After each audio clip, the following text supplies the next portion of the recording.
All right. Thank you. Thanks, Manu, for the introduction. Can everybody hear me in the back? All good? All right. Okay.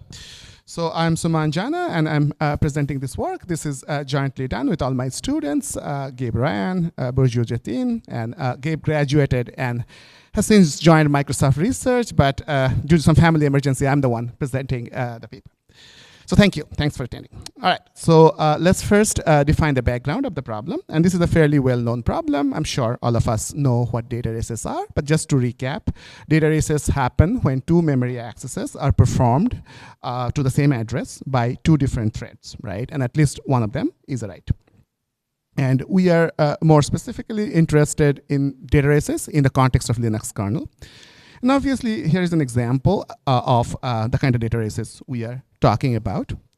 So in this particular case, as you can see, there's a variable that's being accessed. It's protected by a mutex, right? So as you can imagine, most of the simple classic data race bugs have been thankfully filtered out from the kernel. It's a widely used piece of software, but there are more subtle bugs, right? So here, the bug is that the mutex that's protecting this is actually a variable that's passed from the function, right? So two callers might pass two different mutexes, sorry, and it will still race, right? So this is exactly what happens in this context. So you have this net struct. So you have the mutex, but these are two different mutexes, okay? Right, so this is an example of the kind of relatively subtle bugs that often happen in the Linux kernel. Okay, so these are the kind of things we are focusing on.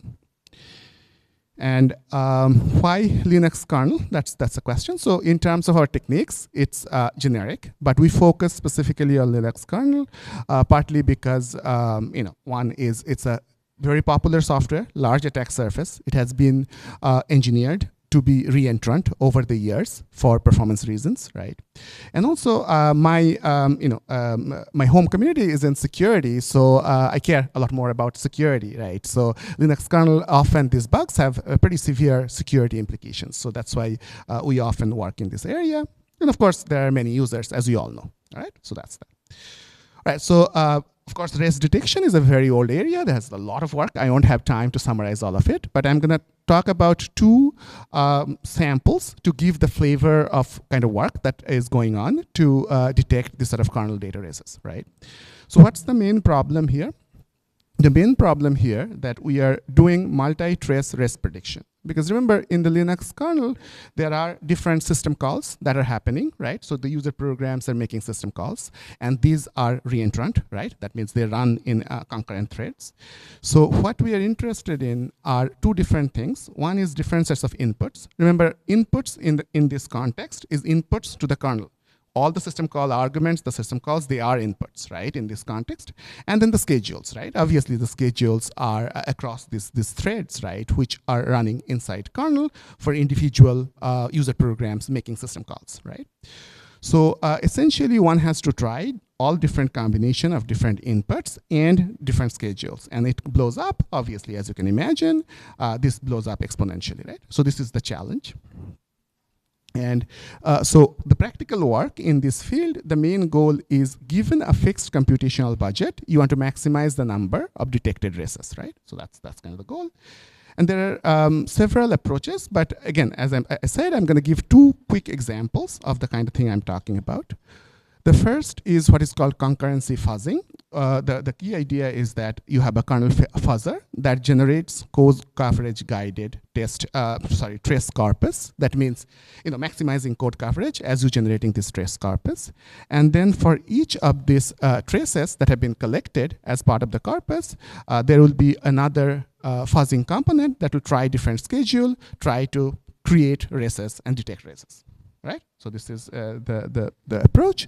Problem is that the search space is too big, and often the guidance of concurrency coverage, often they will try to maximize things like alias coverage, right? It doesn't quite get the bugs, right? So the problem is it has a very high number of false negatives. It misses a bunch of stuff. The other alternative approach, again, operates on the trace corpus, but on the trace corpus, instead of fuzzing for schedule, it does alias detection, right? So this is static. So this is good from not missing stuff, but it catches a lot of stuff that are false positive, right? So that's kind of the problem. And once it detects these aliases, it's going to try to recreate the races, right? And often that won't happen, because in reality, when you create an execution, that's not always feasible, because you are ignoring a lot of dependencies in terms of changing execution path, changing heap allocations, changing pointer values, also sub-dependencies, all right? So this essentially will have a lot of false positives, and as you run to reproduce these races, this false positive can be cut, but there will be a lot of computational overhead. You'll basically waste a lot of time on bugs that are not real bugs, right? So that's the problem. Again, I'm not going to spend too much time summarizing this, but I guess I already said, high precision, low coverage is the first approach's deal. The second approach is high coverage, low precision, right? And both end up wasting most executions on not finding bugs, right? All right, so what is our approach? Our approach overall is based on a learning framework. So we are going to use a learning approach to this problem. So as I said, the basic problem is that you have a target program, in this case, Linux kernel, obviously, but we assume that we can generate a bunch of trace corpus using some coverage guided mechanism. So that's not our contribution. That part we assume will be given to us, right?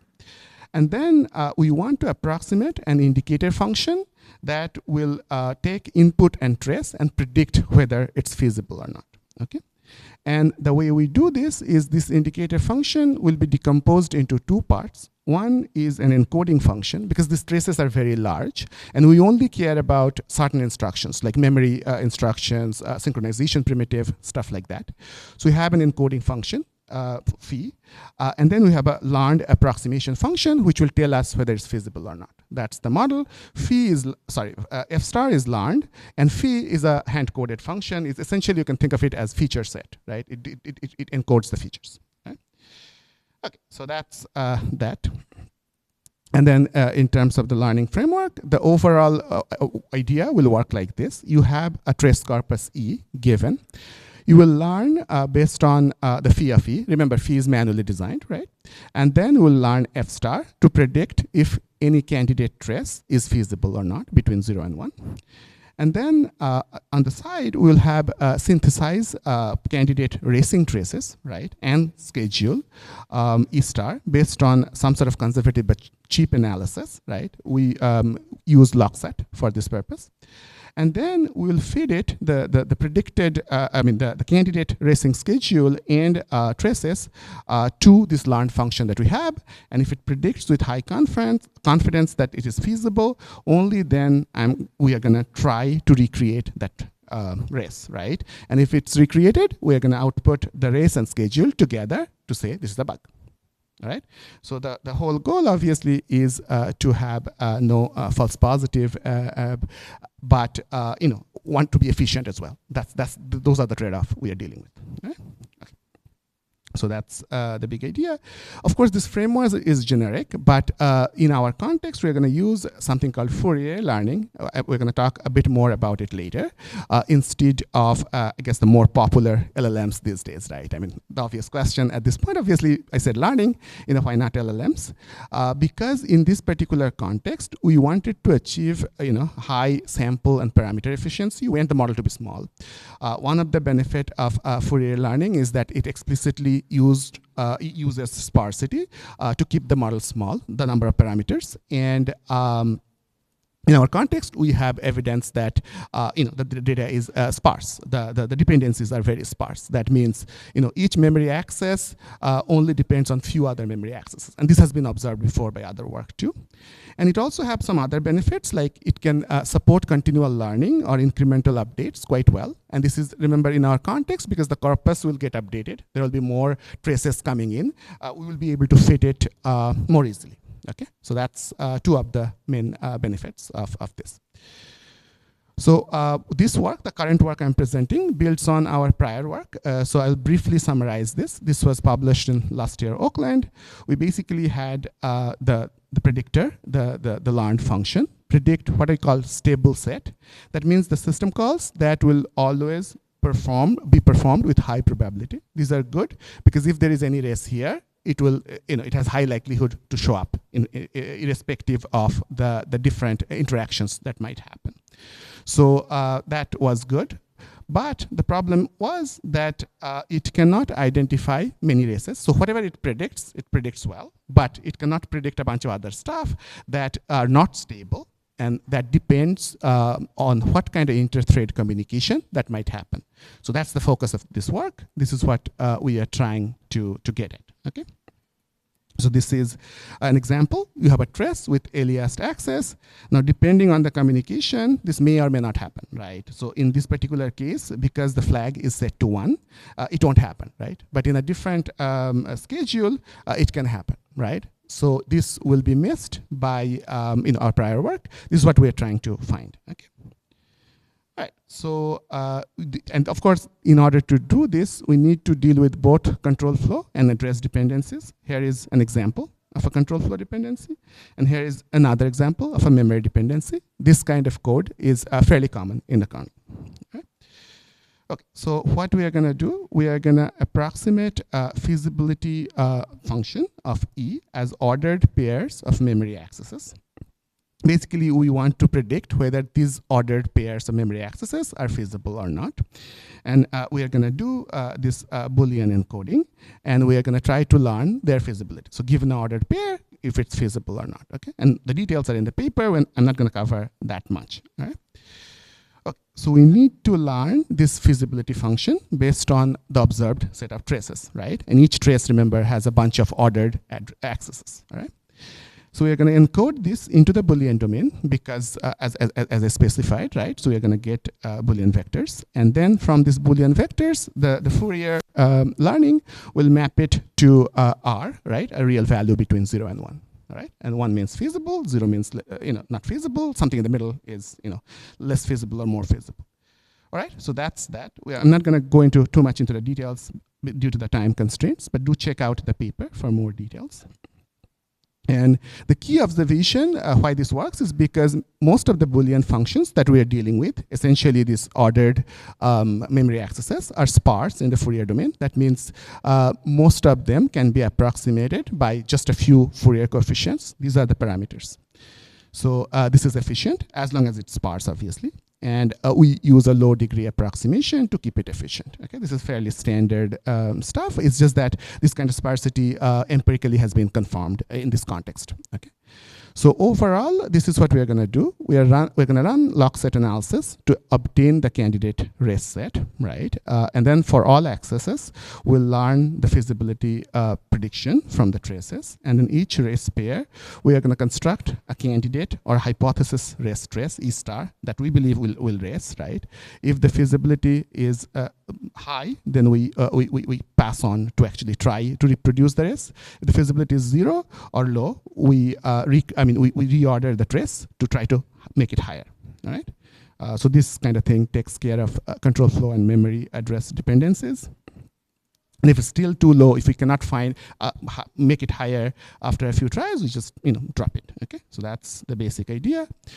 Overall, we have this architecture. We have tracing in the Linux kernel. We have the Fourier coefficient estimation. We have the feasible race prediction. And then finally, the race prediction checking, right? This is the component that we will use to finally predict the race, right? And remember, in all of this, the goal is to maximize the number of bugs we find for a given time, right? So you have to minimize the number of time the actual race prediction checking is invoked, right? Because that's kind of time consuming. All right, so in terms of evaluation, we evaluated, compared against our prior arc PLA as well as happens before. Remember, the complete happens before relationship is very high overhead, right? So of course it can, in theory find everything, but like it takes a lot of time, right? So that's what we are kind of, we are baselining against. So this is kind of approximation of happens before, right? Because we only considered 2 levels of ordered pairs, and we put Fourier coefficients to approximate them, right? Happens before will, in theory, capture all of the dependencies, right? Anyway, So the bigger point is that it improves accuracy by 15.7% over PLA. In these graphs, you have on the x-axis the corpus size, and the y-axis you have the results, and it scales quite well with corpus size. Okay, it found many bugs across the subsystems. And the other thing to note is that, as I said, that the Fourier component of these traces are very sparse. Here are some numbers. You have along the x-axis the Fourier values, the ones that are non-zero, right? The count along the y-axis. The more condensed they are, the more sparse they are, right? So this is what we measured. And overall, in summary, we found that this approach that we talked about can approximate happens before relationship quite well for this kind of traces, and it customizes them. And in practice, it means significant improvement over just doing it over the stable set-based approach that we did before it. It found several new races. And I would also like to highlight the other aspect, that Fourier learning is a different form of learning. It's very efficient in terms of parameters, as long as sparsity is present. It explicitly uses sparsity. Of course, in the LLM world, there is also some speculation about using sparsity, but this is more tailored for sparsity exploitation. Thank you. That's all.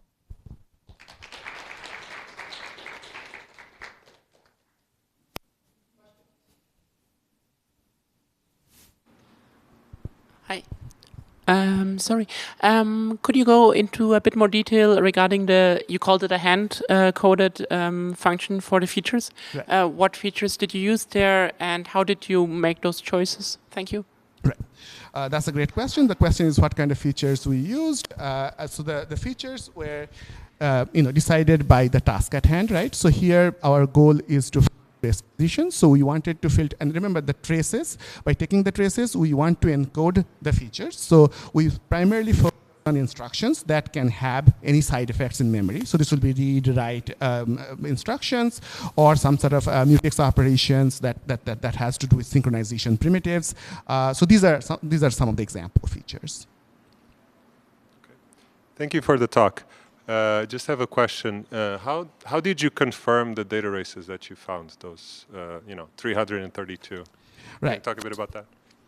Right. So what we did is, remember, as part of our analysis, we are trying to reproduce the race. So we have these sanitizers, right? So that kind of check whether a race is happening. We have the schedule as well. So we basically run the candidate traces with the schedule until we find a race. And only when we find a race, we say this is a confirmed race. And then we, of course, once we find them, we bin them and report them to the developers. And the developers also obviously confirm.